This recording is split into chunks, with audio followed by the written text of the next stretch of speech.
Welcome back. We are live streaming here on Facebook from the 2016 Food Tank Summit in Chicago. My name is Alia Dalal. I'm the guest host of Chicago's Best on WGN, as well as a local health and wellness chef. But joining me right now is John Stephen Bianucci.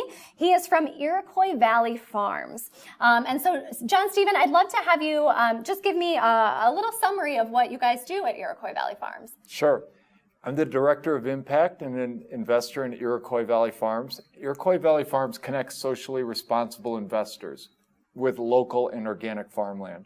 It's a very exciting company because it's a private capital solution to making our food system more healthy for everybody.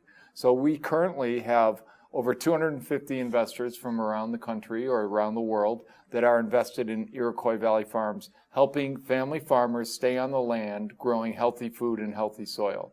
We currently either own or finance 34 farms in 10 states, and we're growing quickly. We just were awarded a 2016 Conservation Innovation Grant. So Iroquois Valley Farms is a partner with our USDA in developing conservation finance investment vehicles, and we've successfully done this already. We have young farmer land access notes out in the marketplace that are helping young farmers be able to convert land to organic and maintain it as such. And what we're doing with this Conservation Innovation Grant, Alia, is we're developing a specific product called soil restoration notes, which will reduce the cost of farmers as they go through transition. And our goal is to significantly increase the percentage of organic farmland from it's still right around 1%. We heard today that it's still under 1% from Kevin Cleary at Cliff Bar. And that's been that way since 2014, and things need to change. So one of the things the USDA was looking for in this year's Conservation Innovation Grant Award cycle are partners who could come up with vehicles that will move private capital off the sidelines into active investment in organic agriculture. And so we're doing that. And the other part of our Conservation Innovation Grant quickly is to look at the relationship between farmer management practices and soil health, very important. And Iroquois Valley Farms is partnered with another Chicago institute called Delta Institute to manage the technical side of that. Interesting. So one of the themes that has come up today, it was not the title of the panel that you were on, but it was probably one that you attended, Unlikely Alliances in the Food System, probably my favorite session title today. But I feel like even in your organization, you brought up some relationships that some people might think of as unlikely alliances, mentioning private investors, small farmers, the USDA. I'm curious about how you have been able to really successfully cultivate relationships between maybe groups of people who don't frequently interact with one another. Fortunately, the one thing that we can all agree upon is what's a good plate of food. And it's really around that this kind of hyper collaboration is going on in the whole food space, which is really exciting. I think a mantra of mine for the last few years has been that the market is hyper collaboration, meaning for success in the food movement, for us to make a healthier food system and a more transparent one, we need to work with a diverse group of organizations. So we look for alliances with unlikely partners, but who can all work together to bring our family, our food, our restaurants, healthy food. Awesome. If you're just joining us now, I'm speaking with John Stephen Bianucci from the Iroquois Valley Farms. We're live streaming behind-the-scenes interviews all afternoon at the Food Tank Summit. John Stephen, I'm wondering if you can tell me maybe one story of a farmer who got a plot of one of your of land from the investors, like just one story that's come out of your organization. Sure. We have a lot of third, fourth, fifth generation family farmers who we support. We have some first generation family farmers who have just started. I'll tell a little story about one of our the one farm we currently have in Kentucky is called Healing Ground Farm.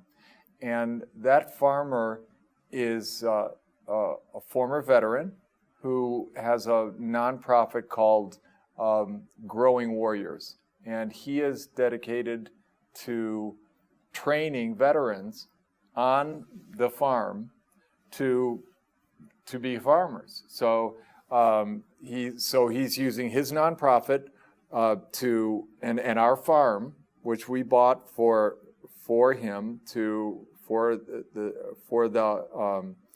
that family to farm, and they're also doing the service of training veterans to become farmers, including disabled veterans. They're also growing industrial hemp in Kentucky on our farm to be, and Patagonia is going to get part of the yield of that crop.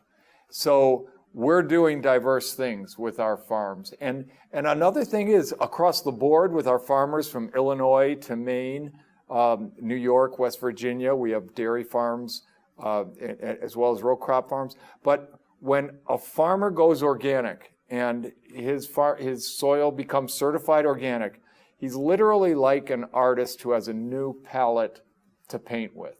And they start experimenting and planting a much more diverse rotation, edible beans, different kinds of crops than they ever did before. And that's exciting because that's what we need in the food system is diversity. And then we need everyone to be aware that it's important to support your farmer's diverse rotation. It's healthy for the planet and it's healthy for the people. Excellent. Would you, just one final question to close us up. At the beginning of our conversation, you mentioned socially responsible investment. And I'm curious if you can, in maybe just a few sentences, I'm sure you can't give us the whole background, but talk a little bit about maybe how that's distinct from other kinds of investments, but also how it's distinct from charity for some of these projects that you're talking about. Sure. So we're what's known as an impact investment. We are a certified B Corporation, which means we attend to a triple bottom line. Triple bottom line means an investor, when we go out to an investor, we're not just offering financial returns, we're offering environmental returns as well as social or community returns. So our social or community return is we're helping revivify rural farm families and their businesses. So that helps the structure, that helps revivify and rural communities. There's a study on organic hotspots that organic counties that have a statistically significant number of organic farms and that are adjacent to other counties that have a statistically significantly greater amount of organic farms, they have a $2,000 per capita median income increase than other counties. And their poverty rate is down 1.6%. Now that's peer-reviewed scientific research, how organic farming is helping the rural economies. And then environmentally, of course, when we purchase a farm, that's the last time that there's going to be chemicals applied to that farm because it immediately goes into organic transition. Interesting. Well, thank you so much You're for welcome. joining me. It was a pleasure meeting you. It's a pleasure meeting you too. If you guys want to catch more interviews, stick around here on the Facebook page. I'll be interviewing all the different speakers and panelists from today's conference. If you want to catch up with me, my name is Alia Dalal. You can find out more about me at aliadalal.com. And of course, catch up with everything that's going on with Food Tank at foodtank.com.